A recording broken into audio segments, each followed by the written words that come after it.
पाकिस्तान 'ਚ पंजाबी कॉन्फ्रेंसां ਦੇ ਸਭ ਤੋਂ ਵੱਡੇ ਨੈਟਵਰਕ पंजाबी नैशनलिस्ट फोरम ਵੱਲੋਂ जी आयां ਨੂੰ 23 ਮਾਰਚ 1940 ਨੂੰ ਲਾਹੌਰ 'ਚ ਪਾਸ ਕੀਤੀ ਗਈ ਕਰਾਰਦਾਦ ਕੀ ਸੀ। ਬ੍ਰਿਟਿਸ਼ ਇੰਡੀਆ 'ਚ 1937 'ਚ ਮਰਕਜ਼ੀ ਤੇ ਸੂਬਾਈ ਇੰਤਖਾਬਾਤ ਦੇ ਇਨਕਾਦ ਦੇ ਬਾਅਦ ਆਇਨ ਦੀ ਤਸ਼ਕੀਲ ਦੇ ਲਈ ਤਜਾਵੀਜ਼ ਪੇਸ਼ ਕਰਨ ਦੇ ਲਈ 23 ਮਾਰਚ 1940 ਨੂੰ ਮਿੰਟੋ ਪਾਰਕ ਲਾਹੌਰ 'ਚ ਕਰਾਰਦਾਦ ਪਾਸ ਕੀਤੀ ਗਈ ਸੀ ਕਿ ਜੋਗਰਾਫਿਆਈ ਤੌਰ ਤੇ ਮੁਲਹਕ ਇਕਾਈਆਂ ਦੇ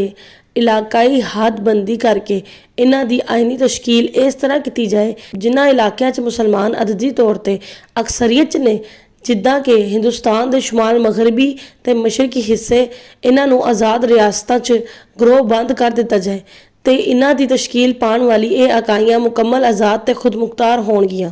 ਇਹਨਾਂ ਇਕਾਈਆਂ 'ਚ ਮੌਜੂਦ ਖਿੱਤਿਆਂ ਦੀ ਅਕਲੀਅਤਾਂ ਦੇ ਲਈ ਆਇਨ 'ਚ ਮੁਸ਼ਾਵਰਤ ਦੇ ਨਾਲ ਇਹਨਾਂ ਦੀ ਮਜ਼ਹਬੀ, ਸਕਾਫਤੀ, ਮੁਆਸ਼ੀ, ਸਿਆਸੀ, ਇੰਤਜ਼ਾਮੀ ਤੇ ਦੀਗਰ ਹਕੂਕ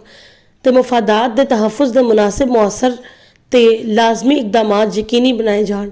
ਹਿੰਦੁਸਤਾਨ ਦੇ ਦੂਸਰੇ ਹਿੱਸੇ ਜਿੱਥੇ ਮੁਸਲਮਾਨ ਅਕਲੀਅਤ 'ਚ ਨੇ, ਆਇਨ 'ਚ ਇਹਨਾਂ ਦੀ ਮੁਸ਼ਾਵਰਤ ਦੇ ਨਾਲ ਇਹਨਾਂ ਦੇ ਮਜ਼ਹਬੀ, ਸਕਾਫਤੀ, ਮੁਆਸ਼ੀ, ਸਿਆਸੀ, ਇੰਤਜ਼ਾਮੀ ਤੇ ਦੀਗਰ ਹਕੂਕ ਤੇ ਮਫਾਦਾਤ ਦੇ ਤਹਫੁਜ਼ ਦੇ ਮੁਨਾਸਿਬ ਮੌਸਰ ਤੇ ਲਾਜ਼ਮੀ ਇਕਦਾਮਾਤ ਅਮਲ 'ਚ ਲਿਆਏ ਜਾਣਗੇ। ਇਹ ਸੈਸ਼ਨ ਮਜ਼ੀਦ ਬਰਾਏ ਆਮਲਾ ਕਮੇਟੀ ਨੂੰ ਇਹਨਾਂ ਬੁਨਿਆਦੀ ਅਸੂਲਾਂ ਦੇ ਮੁਤਾबिक ਦਿਫਾ, ਖਾਰਜਾ ਅਮੂਰ,